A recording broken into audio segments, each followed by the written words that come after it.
turned slowly once around for him, then, for a moment, posed. Seryabin was a man who had love affairs, one followed another. It was his fate, he believed, that life smacked him in the head every chance it got, then paid him back in women. Even so, he couldn't stop looking at her. "It is," she'd said gently, "a little cold for this." The engines hammered and strained. The overloaded steamship, Ukrainian manganese for Turkish mills, was slow as a snail. A good idea, they thought, lying on their sides, front to back, his hand on her breast, the sea rising and falling beneath them. Seryabin had boarded the Svistov at the Roumanian port of Constanza, where it called briefly to take on cargo a few crates of agricultural machinery cranked slowly up the rusty side of the ship, and a single passenger. The docks were almost deserted. Seryabin stood alone, a small valise at his side, waiting patiently in the soft southern dusk as the gangway was lowered.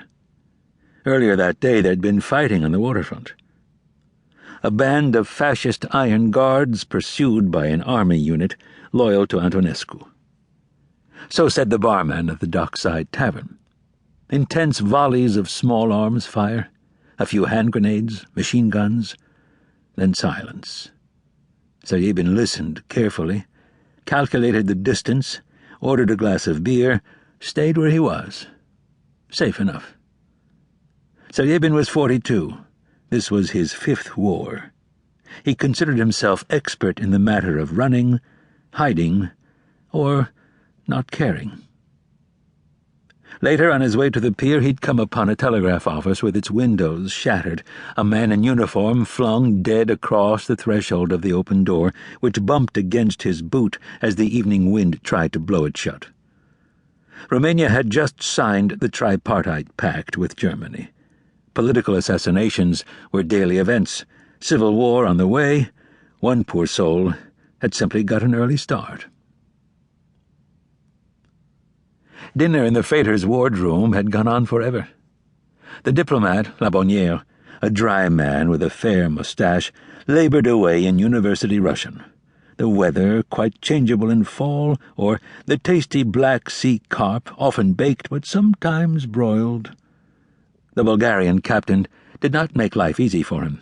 Yes, very tasty. It had been left to Seryabin to converse with Madame. Was this on purpose? He wondered.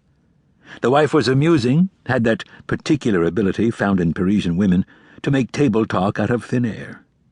Seryabin listened, spoke when he had to, picked at a plate of boiled food. Still, what could any of them say? Half of France was occupied by Germany, Poland enslaved, London in flames. So all that aside, the carp. Madame Labonniere wore a cameo on a velvet ribbon at her throat.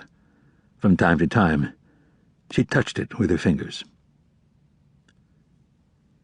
On a shelf in the wardroom was a green steel radio with a wire mesh speaker at the center, shaped like a daisy. It produced the transmissions of a dozen stations, which wandered on and off the air like restless cats. Sometimes a few minutes of news on Soviet dairy production, now and then a string quartet from somewhere on the continent.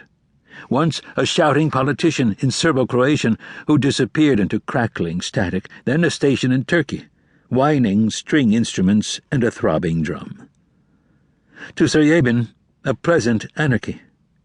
Nobody owned the air above the sea.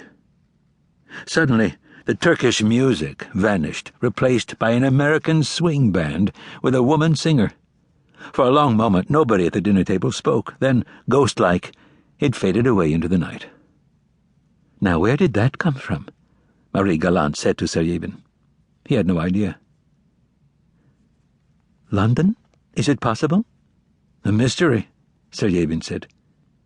"In Odessa one never hears such things." "In Odessa one plays records. Do you live there?" "For the moment, at the French consulate. And you, monsieur, where do you live?" "In Paris, since '38. "Quelle chance! What luck for him, them." "And before that?"